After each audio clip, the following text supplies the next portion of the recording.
Hello guys. Today we're gonna talk about the album "Waking the Fallen" by Avenged Sevenfold.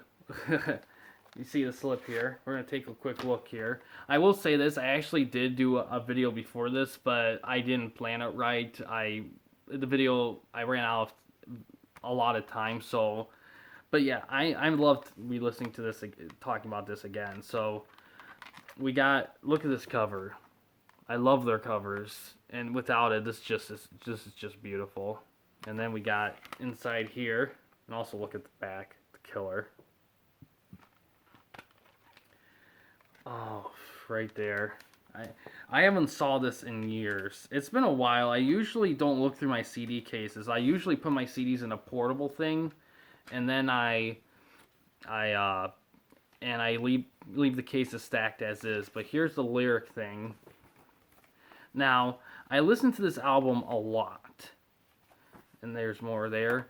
So I didn't listen in advance because I listened to it so much, and I looked through songs. For the most part, I remember most of them. It helps reading the lyrics like I did, and that's the group there in their prime. God, great group.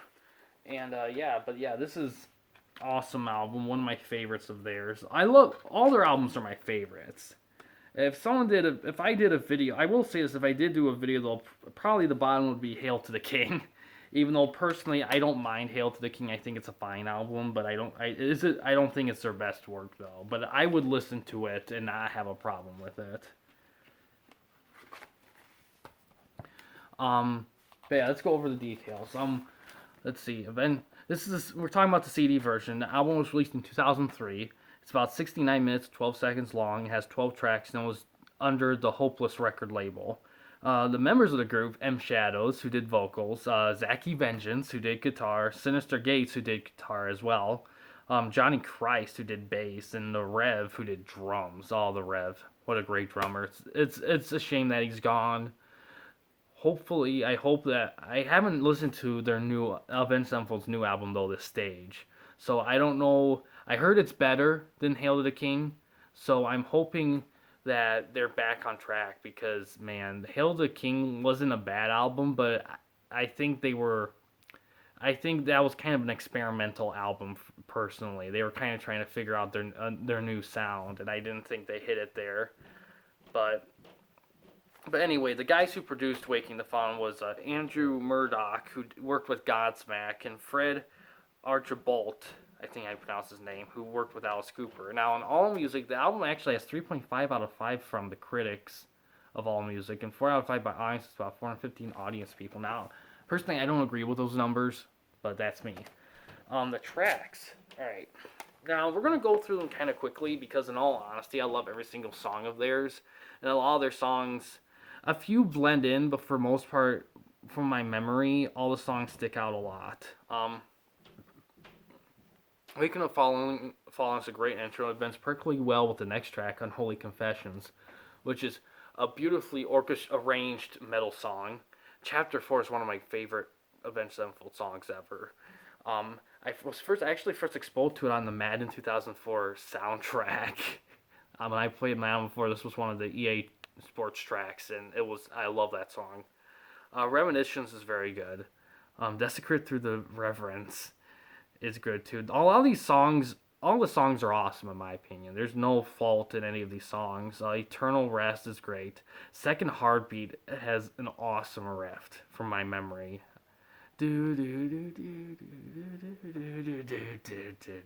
I love it. And Radiant Eclipse is awesome. I love that one a lot too.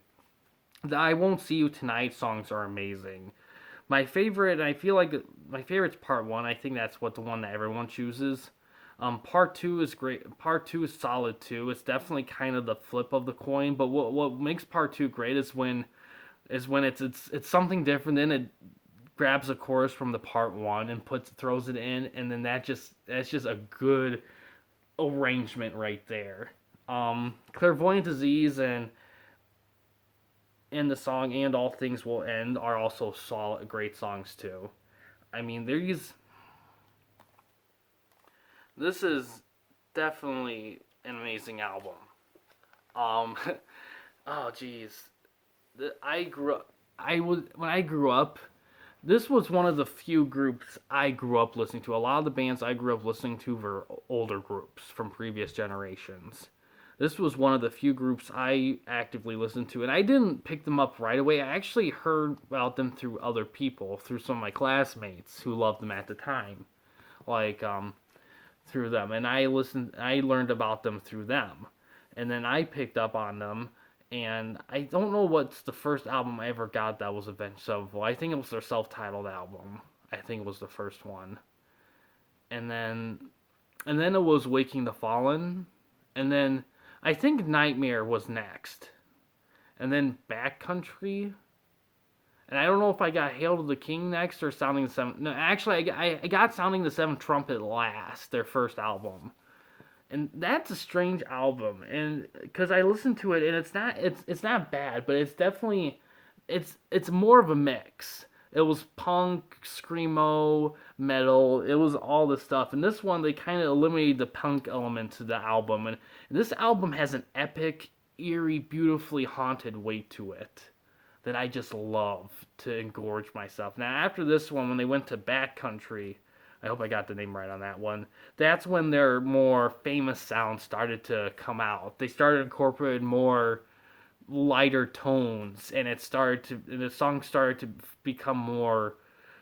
Started using more of the vocals, which I think was kind of a smart move because even though I loved the way they blended screamo and vocals in that one, screamo can be hard on you.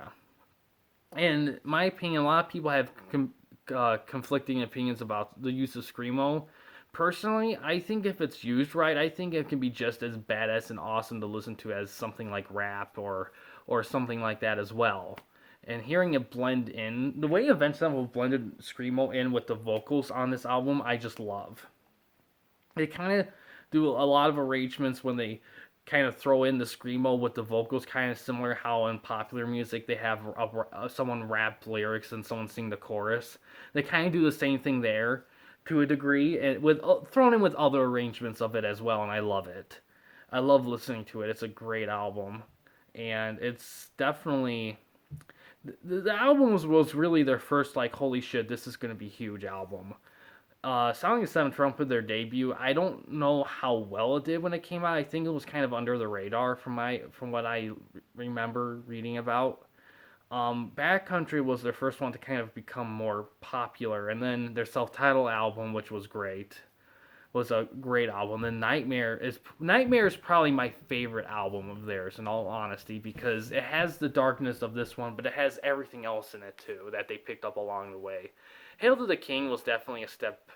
Hail to the King was much. I think it was them trying to refine themselves again after the unfortunate death of the Rev, and I think they were trying to find a new phase for them after building themselves up from day one, and I heard the news. Like I said, I heard their new album, The Stage, is much better. I haven't listened to it yet. I'll have to buy the album. I do, and then yeah.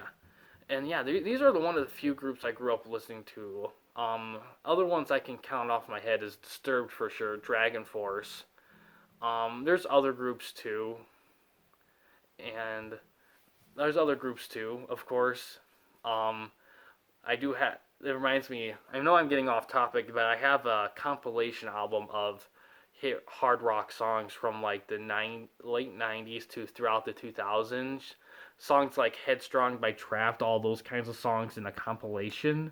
So I also learned a little bit there from all the music that I kind of grew up in my generation, but yeah,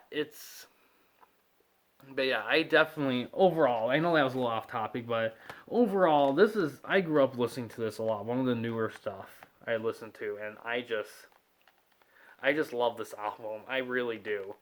And yeah, I'm a huge Avenged Sevenfold fan. They're one of my favorite groups ever, and I can't get enough of them. I can't get enough of this album. They're one of my most listened to groups. But yeah, I definitely highly recommend looking for the album and listening to it. CD is a great one. You might see it on vinyl maybe, given the rise of vinyl nowadays. Cassette, I doubt you find it on cassette. most of you will probably look for it online. Just listen to it for free on YouTube or even Pandora or whatever. I highly recommend that you do because it's a great example of rock from a great rock group that is one of the best rock groups in my generation and one of the most consistent, really. I mean, sure, there's been a hiccup, but hiccups, the death of the Rev definitely kind of hurt them, and it would hurt anyone, and it was unfortunate. But they're continuing on, they're refining their footing, and given everything, I don't think "Hail to the King" personally is a bad album, but that's a whole topic for another day. But yeah, guys, I'm gonna uh, sum it all up by saying, great album, check it out, one of my favorites from one of my favorite groups. And yeah, thanks for watching, guys. Please subscribe and like the videos, and have a good day.